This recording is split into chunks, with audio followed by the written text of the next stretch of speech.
The following program, The Lightning Strike, is sponsored by Mohammed Fahim, and to the extent applicable, their guests. The views and opinions expressed therein do not necessarily reflect those of NewsWeb Radio Company or its management. Get ready to be jolted out of the ordinary and into a world where conversations are charged with intensity and facts. The Lightning Strike Talk Radio with your host, Mohammed Fahim, broadcasting live from the heart of the city on Chicago's Progressive Talk Radio, WCPT 820 AM. Welcome to a radio show that charges through the airwaves with an electricity like no other. Here's your host, Mohammed Fahim. And welcome to the final show of the year on WCPT, the Lightning Strike, striking you bright and early Sunday mornings every Sunday from 9 to 10. Do join us on WCPT on the heartlandsignal.com website. You can listen to us live. You can listen to us on terrestrial radio on WCPT 820 AM. You can also go and listen to us after the show on our website, tlsradio.com. You can listen to us on Spotify. You can listen to us on Apple Podcasts. You don't have any excuse not to listen to us. With me in the studios today, joining me is John Arena. Good morning. Sheila White. Good morning, Chicago and Joliet. Ken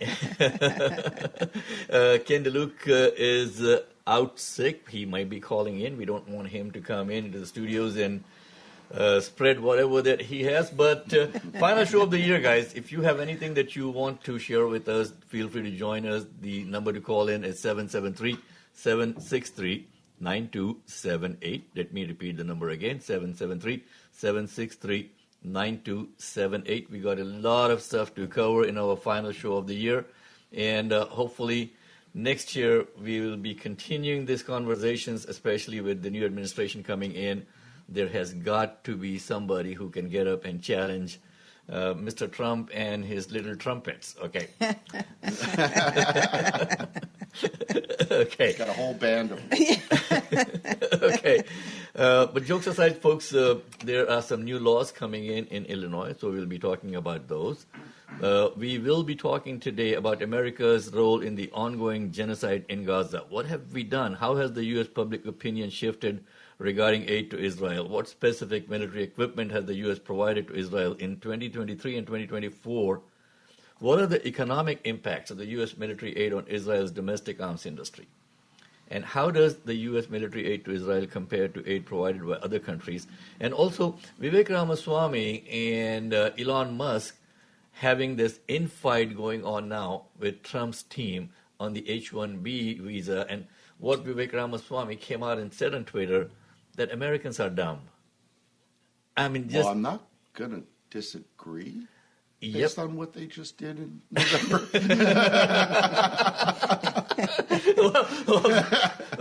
I give it to you, John. I give it to you.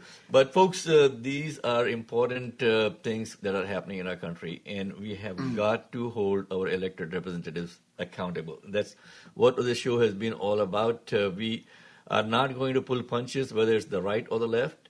These people represent us, and party labels should come second.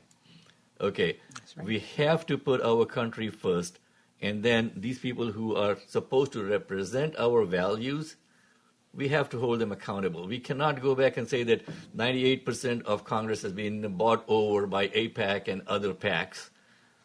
Yep, the 2% that have the spine, like Ro Khanna, who came to Chicago a couple of months back, we did a fundraiser for him, people like that. We've got to hold up them as an example of what the representatives should be. John, anything on your mind that you want to share today? Well, we have some oligarchs, advising the president, and it looks like Elon Musk is the richest of them. Okay. And he's, camped out at, Mar-a-Lago. That's his best friend, the new best friend. I don't know if he's paying for a room or what, but I think the clock is ticking on when we get to the, when he starts stepping on Trump's ego. And, when you hear some rhetoric about like President Musk, that's definitely a triggering phrase for our good friend President Trump. So I think there's a timeline here, and the things he said recently about Americans, about immigrants, and this kind of hypocrisy of now we want to bring in more immigrants, but just we got to certain kinds. Yeah, certain kinds that would help him in his business. Shenanigans, in his shenanigans. We can't really underestimate his power, what he can do. He's the vice president, so to speak, So we can't underestimate his influence. The vice president? He has an influence, obviously. He's the co-president now. We got a new thing going on, folks, in our country.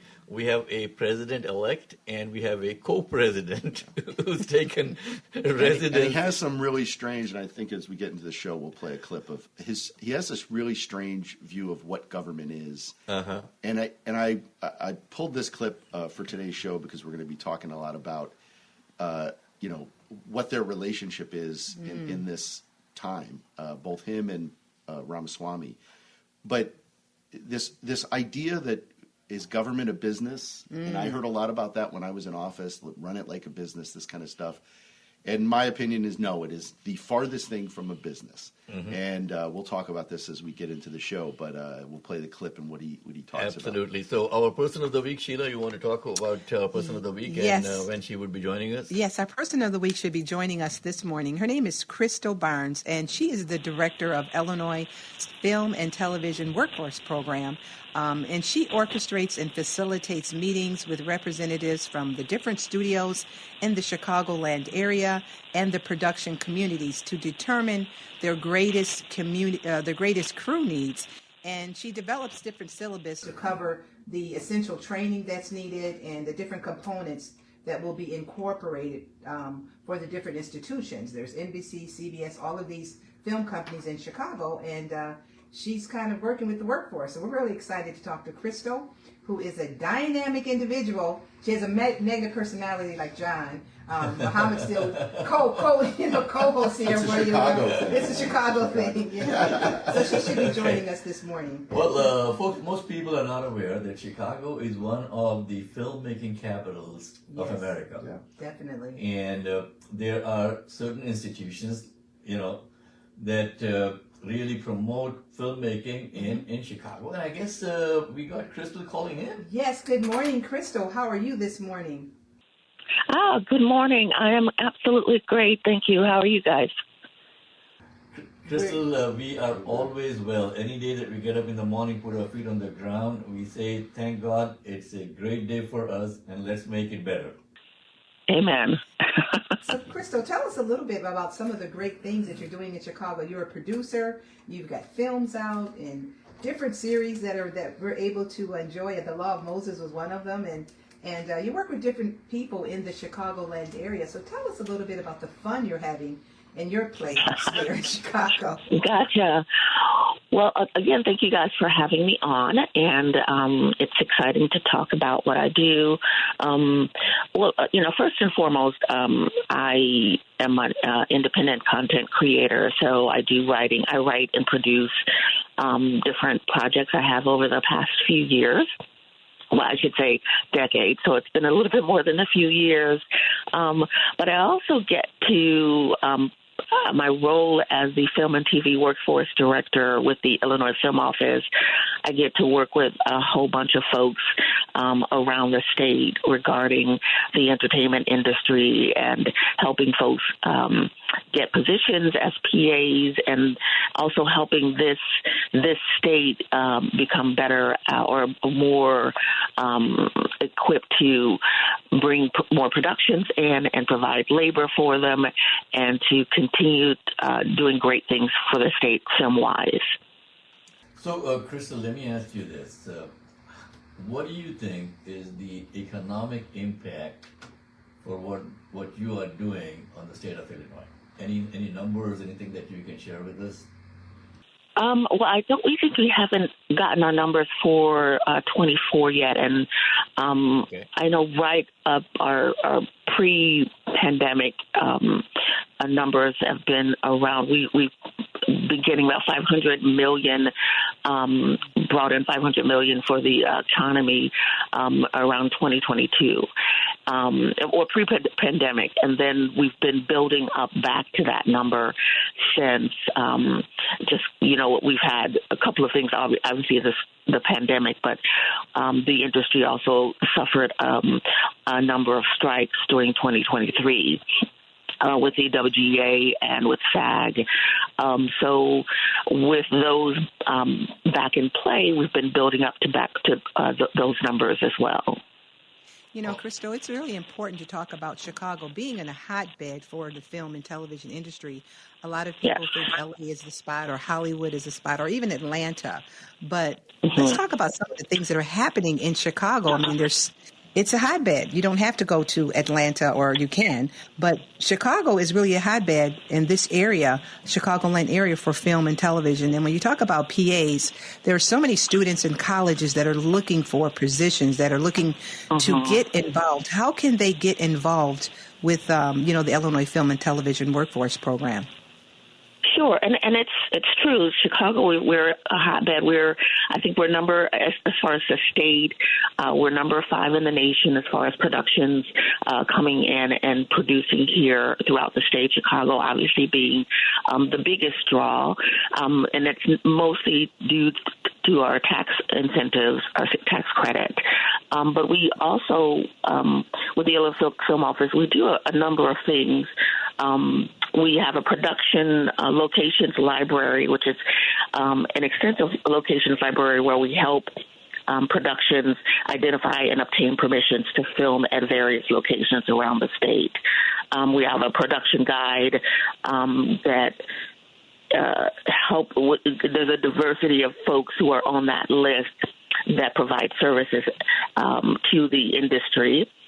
And we also have the workforce training program, which I am the director of, and that's an initiative that offers hands-on experience to participants who are in the production assistant training programs. And we then help them, once those programs are over, help them to find opportunities related to the Illinois television film productions that come through. And so we have... Sorry, sure, I got a quick absolutely. question for you. On the workforce training that you are talking about, in my previous life, I was the director of Business Employer Solutions and Corporate Relations for the Illinois WorkNet Center in Arlington Heights. So the Workforce Innovation and Optimization and Act, the VIOA Act, are you plugged into those funding sources? I am not. We work through a grant through the state, but I'm definitely happy to, definitely reach out to folks or have folks reach out to me because there are opportunities. We'd love to expand in whatever capacity. Let's connect after the show. Sheila has my contact information. There's literally millions of dollars that are coming in through the VIOA Act to Illinois from the Department of Labor, and it comes to the Department of Commerce and Economic Opportunity in Springfield, and flows out to different workforce areas throughout the state. Okay, outstanding, sure. Awesome that should get your foot in the door with. Yeah. On that point of recruitment and access, Crystal, this is John. So I was in City Council for 8 years during Rahm's term, and this is one of the things I think he did really well was working to expand the industry. We got 2112 expanded on the northwest side, which is a production facility, recording studios, practice studios for bands. They even have what they call the garage, which is a film shooting bay. Yes. One of the things that I was curious is, what are you doing to reach out to high school students, maybe people who are coming, reintroducing to society from incarceration? Are there initiatives in what you're doing to kind of bring people up and into the industry? Well, our initiative for the workforce training program is pretty much just that. It's a program that offers the training to folks who are at least 18 years old, who have a GED or a high school diploma. So those our grantees actually. We have 5 grantees right now throughout the state who put out, have a marketing campaigns and put out the different places, high schools, some community colleges and whatnot. And I'm not sure how much they reach out to, those who are incarcerated or recently, freed from that. But that's something that they do put out public notices, so it's something that can reach them. And then they provide these cohorts. We have 3 throughout the year to train for each program is different. Some do this expedited training for every day for 2 weeks, 9 to 5. Some do like 1 or 2 days a week because folks, have real, jobs or other obstacles. But these trainings happen and folks get 80 to 100 hours of training in relevant set etiquette, standard practices, and a mock set experiences both on the set and office settings by real working industry professionals.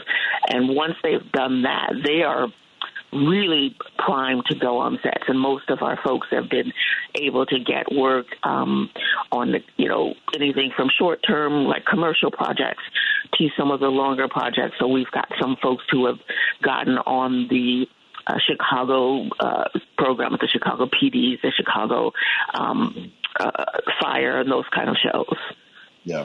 Wonderful. Crystal, thank you so much for joining us. And if people want to get in touch with you, how do they find you? Sure. You can email me at Crystal, CRYSTAL .Barnes, BARNES 2 at Illinois.gov. Okay, so Crystal.BARNES 2, right? The numeral 2? Yes, the number 2. Illinois.gov. At Illinois.gov. Illinois.gov, yes.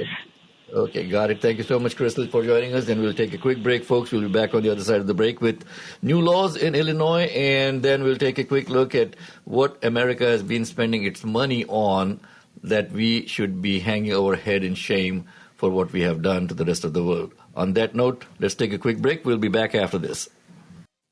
Looking for personalized, family-friendly dental care?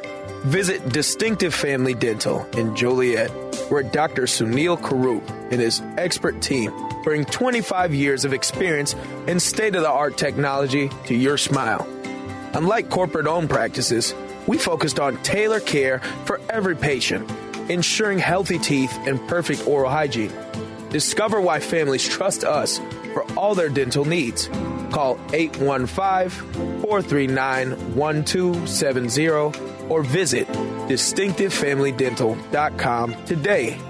Distinctive Family Dental, 2405 Essington Road, Suite D, Joliet, Illinois, 815-439-1270. Your smile deserves the best. Welcome back to the Lightning Strike with Mohammed Fahim. Good morning, folks. Welcome back to the Lightning Strike. Mohammed Fahim in the studios over here with me, Alderman John Arena, and producer, director, Emmy Award-winning Sheila White with us today. That's right. And folks, let's take a look at some of the new laws that are coming in Illinois on January 1st. So if you don't have your licenses done yet, so you're going to have the digital driver's licenses coming in. Yep. Okay. And I think if you have a digital driver's license, you can just carry it on your phone, and if you get stopped by a cop, you can just show them that, right? Yeah. Okay, but residents will still be required to have physical IDs, and agencies or private entities are not obligated to accept those digital versions. So please keep that in mind. Mm-hmm. When you walk into a bank, you can't just show your digital ID. And, there's going to be also salary transparency laws coming in, which is very, very, very interesting. Employers with 15 or more employees must include information about the benefits and salary ranges in job postings. This is new. This law also applies to businesses hiring for remote work positions in Illinois. So if you're an employer listening in, please make sure that you are complying with the laws. And if you need some help with complying with the laws, do let us know, and we'll connect you with the right attorneys also. There's going to be health insurance changes coming in, short-term, limited duration health insurance plans, often called as junk insurance, will be banned. Additionally, insurance providers must cover medically prescribed hearing aids for all people, not just those under 18. I don't know where that came from. So if you are having a hearing problem, you're not able to listen to us on the show, you'll be able to get those hearing aids. Okay. Well, that's a big deal. It's a good deal. Yeah. Okay. The biggest change that is coming in is the minimum wage increase. So the minimum wage will rise to $15 per hour.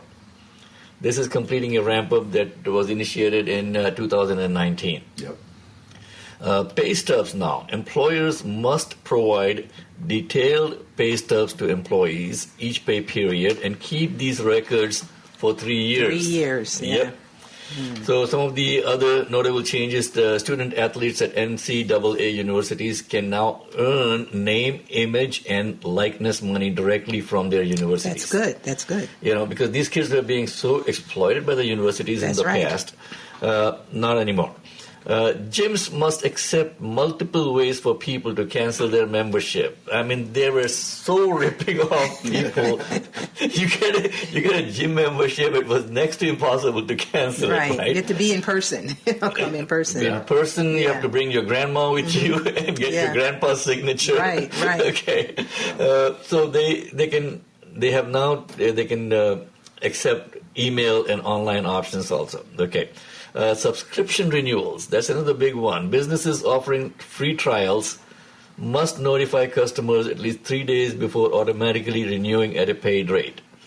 I don't know how many times people get taken by that. Wow. Okay. You know, I have a question about the digital driver's license. Is that going to be where people get pulled over, and some people have lost their life from just asking for, can I see your driver's license? I mean, the police will become disgruntled, and if they don't do it fast enough or something, is it going to kind of make a difference? Really? Hopefully. Well, I mean, most right now, I haven't gotten a paper insurance card in 5 years. Wow. Yeah, I keep mine on my phone. Yeah, it's in the app, that I use for my insurance. So just to be able to have both of those things handy that way, should make it easier. Now, how they respond and the police being trained in this and knowing that it's an acceptable form and not using it as a way to say you need to show me a physical copy. Right. Now, the law does say you have to have a physical copy, and it's kind of a backup. Yeah. So that you have. If you have a wallet with you, you have an ID. Yeah, another law that is coming in is several laws have now addressed reproductive health, including coverage for at-home pregnancy tests and protection against discrimination based on reproductive health decisions.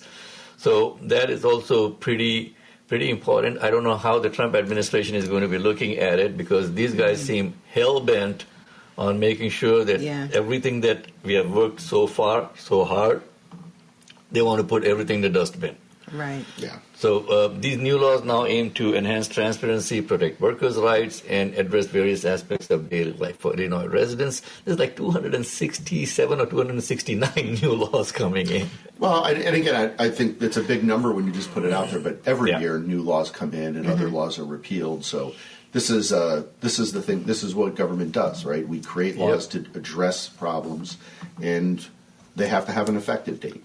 Well, a lot of the things I know when the new administration comes in, they said they're going to repeal a lot of things that were written anyway. So if 267 is coming in, there will probably be 480 things going out because they're not happy with the last administration. That are no longer relevant, or sometimes it's just relevance, right? Yep, so that's what is happening with our tax dollars, folks. Our elected representatives are writing laws right and left, and then we don't know how many of those laws really reflect what the people want. There's so many lobbyists out there, this organization, that organization, that are actually paying to keep these elected representatives in office.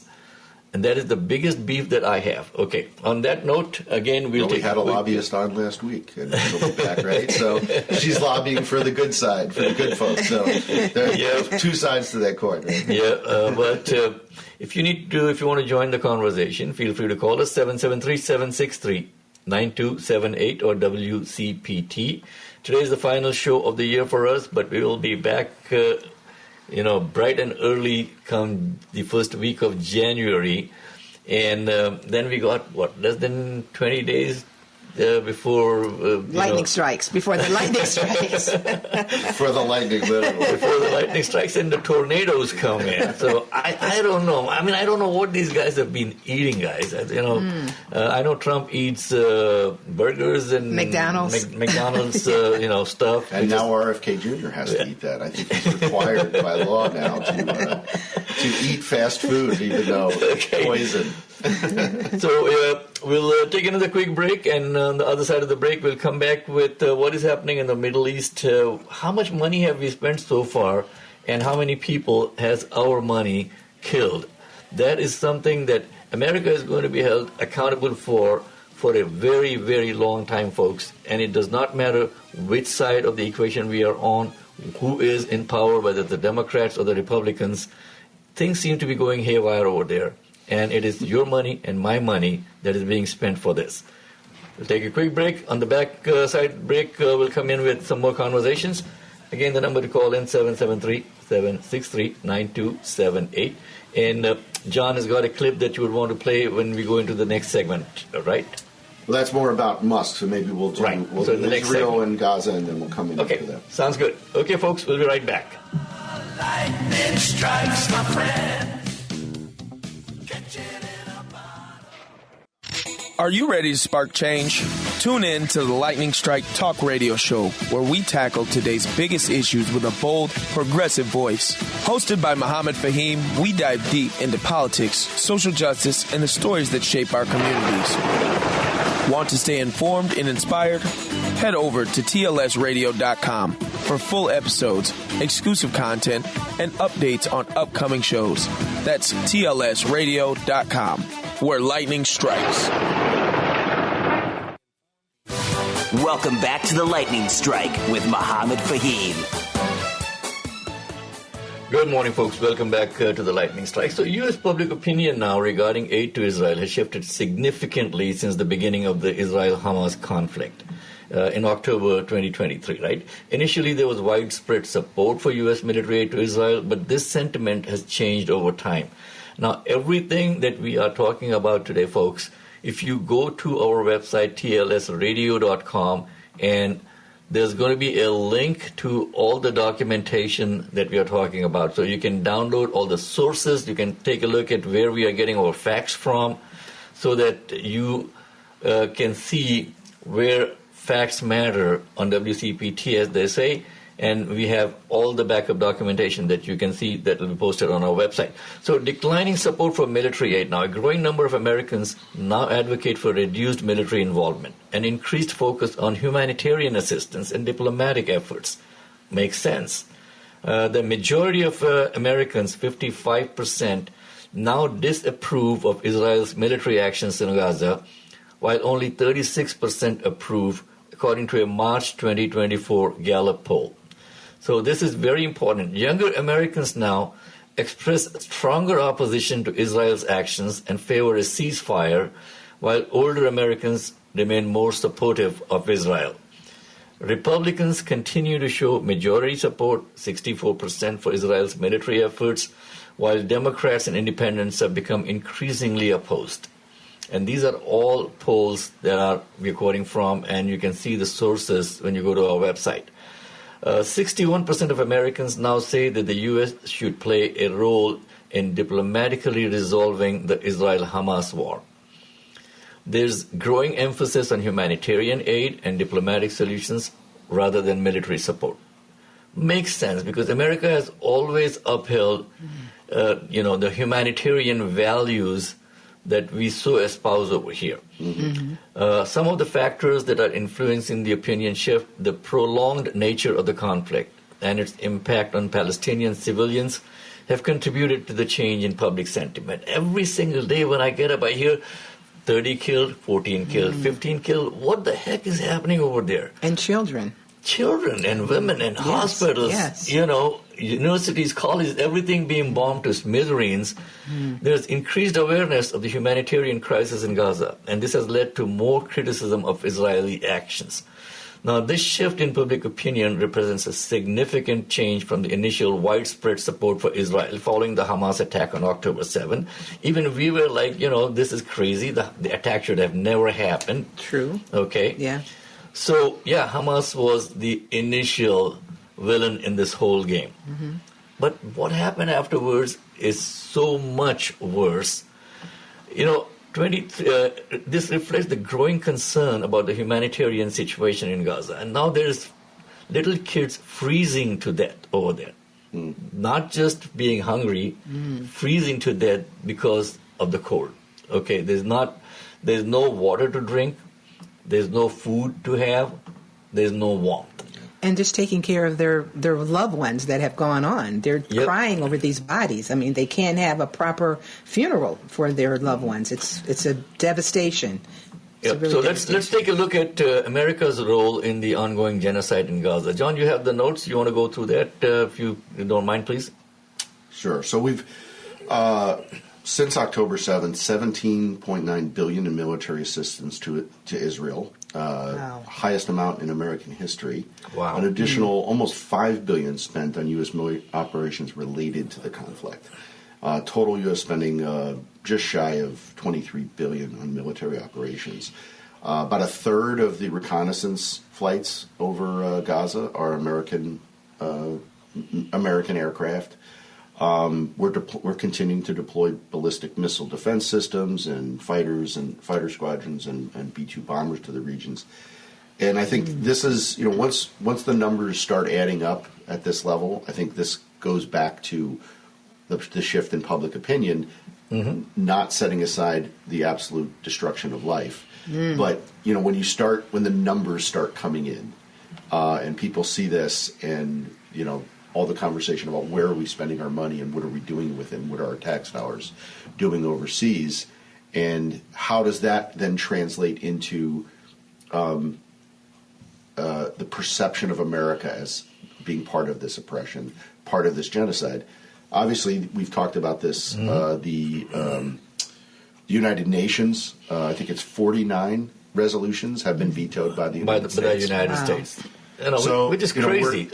And I mean, the evidence is there. The international community has declared this a genocide, but we are holding the position that it's not. Yeah, the Human Rights Watch has warned that the U.S. military and diplomatic support risks complicity in war crimes. Okay. Amnesty International has criticized the U.S. for providing diplomatic cover for ongoing atrocities in Gaza. The UN Special Rapporteur on the right to food has stated the United States is complicit in the starvation of the Palestinian people in Gaza. So the world is really, looking at us and saying, what the heck, guys? You say something and you do something else. Despite these accusations now, Sheila, the U.S. government maintains that its support for Israel is justified. And that is what is happening in Gaza does not constitute genocide. So somebody is making money from this. They say when wars happen, someone makes money. So there's something going on here. This is not just a fluke thing. It's definitely, there's somebody behind this, and somebody is profiting from this, because this type of thing can't go on for this long without some accountability. Well, let me give you guys some more information on this. Okay, the United States now has provided significant amount of military equipment to Israel. Just in the 2023-2024, this 1 year, 36,000 rounds of 30 mm cannon ammunition. It's crazy. 14,100 2,000-pound unguided bombs. 8,700 500-pound bombs, 6,500 joint direct attack munitions, 2,600 25-pound small diameter bombs. I mean, look at this. I mean, this is shredding human flesh over there. Wow. 1,800 bunker buster bombs, 50,000 high explosive mortar cartridges. Now, this is just the tip of the iceberg. And any time that one of these munitions blow up, they're blowing up dozens and dozens of people. And then someone who's making this stuff back over here is profiting off of the human carnage that is That's happening. what I'm saying. They're making money off of it. 13,981 anti-tank missiles. Just 1 year we're talking about. 3,000 laser-guided Hellfire missiles, okay? 30 advanced medium air-to-air missiles. I mean, and this is not taking into account the funding for the Iron Dome and David Sling and Iron Beam, all of those missile systems that U.S. is supporting, right? 20,000 M4A1 rifles. 3,500 night vision devices. I mean, the list goes on and on. Vehicles and aircraft, drones, and additional support. Folks, this is our money. This is our tax dollars, and this is putting us to shame in the international community. Yeah. And it is time that we talk to our elected representatives that That's said, right. enough is enough, not That's in right. my name. Yeah. And you wonder why they're afraid to stand up to this situation and speak out against it, because there's something going on. Like you said, follow the money. Because most of the officials will not say put a stop to it, end it. Even though they believe in humanitarian rights, they're supporting it. And it's getting bad. It's getting worse. I mean, where does it end, you know? Yep. And we've been, I think, this isn't an either or, right?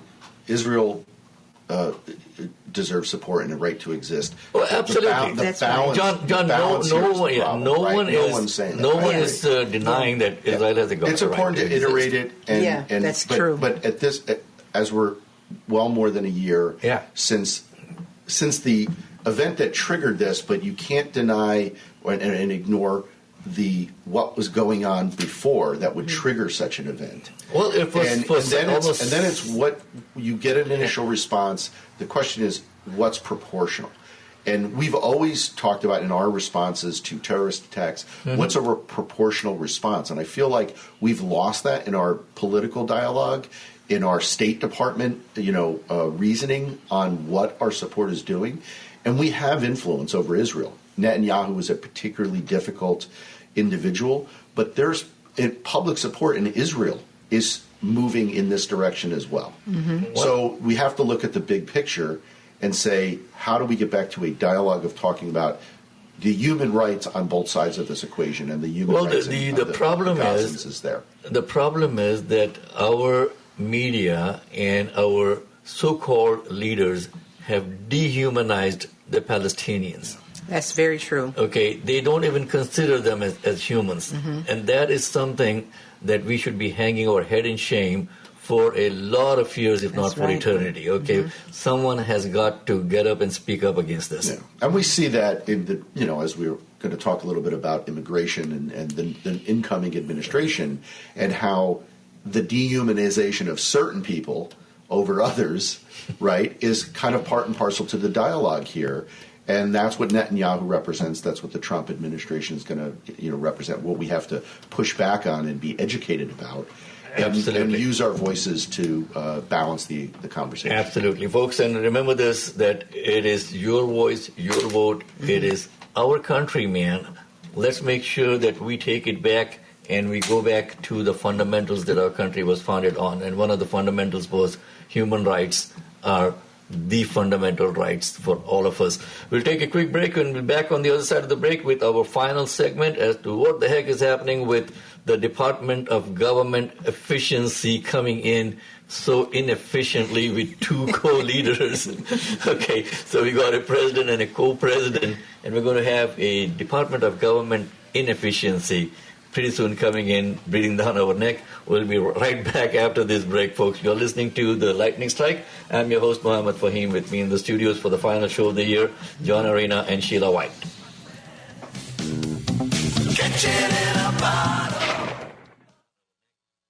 Looking for personalized, family-friendly dental care? Visit Distinctive Family Dental in Joliet, where Dr. Sunil Karup and his expert team bring 25 years of experience and state-of-the-art technology to your smile. Unlike corporate-owned practices, we focused on tailored care for every patient, ensuring healthy teeth and perfect oral hygiene. Discover why families trust us for all their dental needs. Call 815-439-1270 or visit distinctivefamilydental.com today. Distinctive Family Dental, 2405 Essington Road, Suite D, Joliet, Illinois, 815-439-1270. Your smile deserves the best. Welcome back to the Lightning Strike with Mohammed Fahim. Good morning, folks. Welcome back to the Lightning Strike. And before we proceed, we got a quick clip that we want to play to let you know and set up the next part of the conversation as to what the heck is happening with this Vivek Ramaswamy and Elon Musk. Now we got a co-president and a co-president. Okay. Dylan, if you could please line it up and let us know what Mr. Ramaswamy has been saying. Okay. The government is a corporation in the limit. So it is the most corporate thing. It is maximum corporation. But it's also a monopoly. And also it's the only one that's allowed legally to do violence. So why would you want to give a corporation with no competition that can't even really go bankrupt more money? Now, it's not as though I think the government shouldn't exist or that there are not good things that the government can do or things that are necessary for the government to do. So that is our good friend, Elon Musk, the largest government contractor in America, who is supposedly going to create government efficiencies and cut $2 trillion from the federal budget. That clip is him in a very inarticulate way describing what he thinks government is. And picked that clip for a reason because, one, it is so unclear what the hell he's talking about. When he says government is a corporation to the limit, like, I'm not exactly sure what that verbiage means, like, to the limit. But government is not a corporation. I think the fundamental flaw here is the Peter Thiels of the world, the Vivek Ramaswamys, the Elon Musks, the people who talk about government should be run like a business. Look at how businesses are run in America. Like, just because it's a business doesn't mean it's run well. And, true. And it doesn't mean that it has any kind of social good at its center of its purpose. Any corporation, its first and foremost mission in modern America Is to make money. is to make money for its shareholders. Yeah, for the shareholders, yeah. So how it does that is a huge problem in terms of what's the morals of the company. And we talked about how much military weapons we sold and how much that is part of our gross domestic product is an enormous percentage. So when you start saying, well, government's a corporation to the limit and it's legally allowed to commit violence, I'm sorry, we have healthcare companies committing violence against people, daily by denying them health care. So we have this debate going on now about what's the right way to respond to that.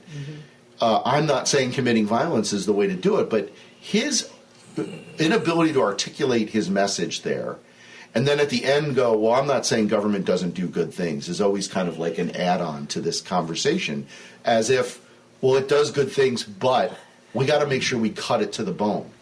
And that's what I think is our problem right now in having this guy this close to a president who has no moral center.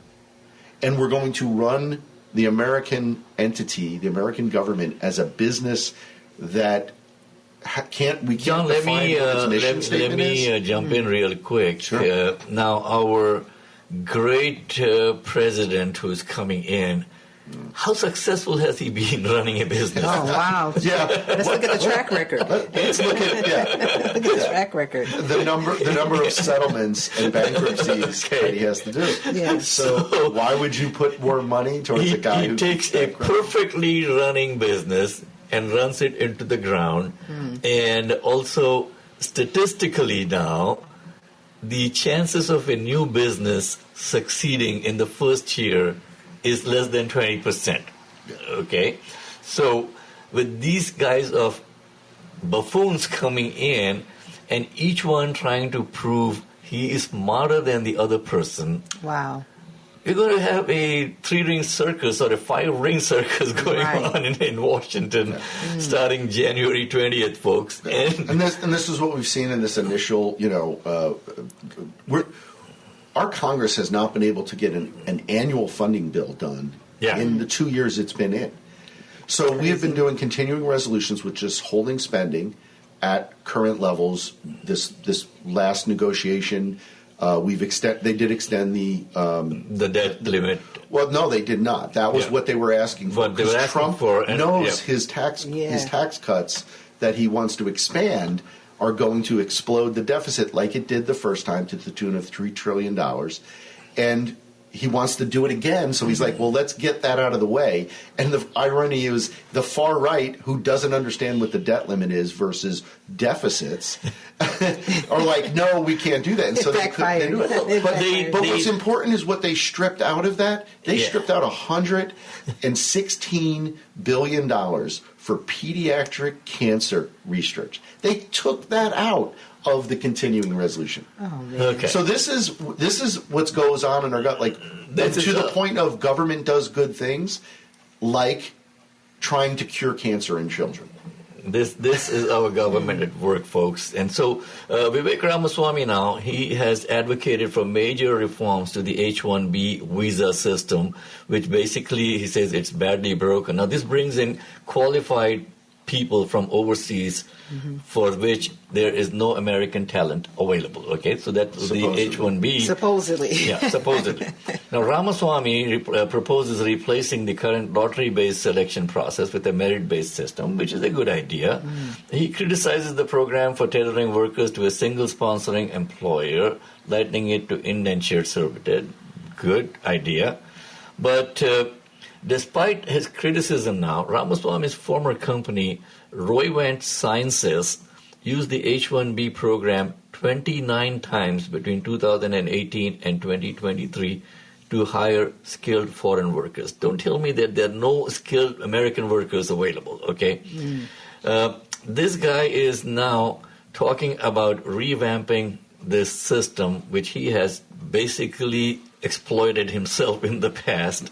Okay, but all of these tech leaders, they are looking to see what is in their own benefit. If they can bring in someone real cheap to work from India or Pakistan or the Philippines or wherever, and pay them pennies on the dollar, their bottom line goes up from there. And let's be clear, just this one thing you mentioned, the lottery-based system versus merit-based. The question is, who's determining merit? And if you look at Project 2025 and what the opinion of these people are, merit has a lot to do with race, it has a lot to do with class, it has a lot to do with income. And a lottery-based system is designed because these people all have some level of merit, and if you limit it to, I think it's 60,000 or 69,000 right now. Then you're getting hundreds of thousands of applications. If you're saying, well, we're going to do it based on merit, is that test going to be a loyalty test? Or is that test going to be literally what are your qualifications, what do you bring to the table, what's your potential? A lottery-based system, there's a reason for that anonymity. And if we don't trust government, and I definitely don't trust the one that's coming in more than the one that's going out, then I wonder, what does merit mean?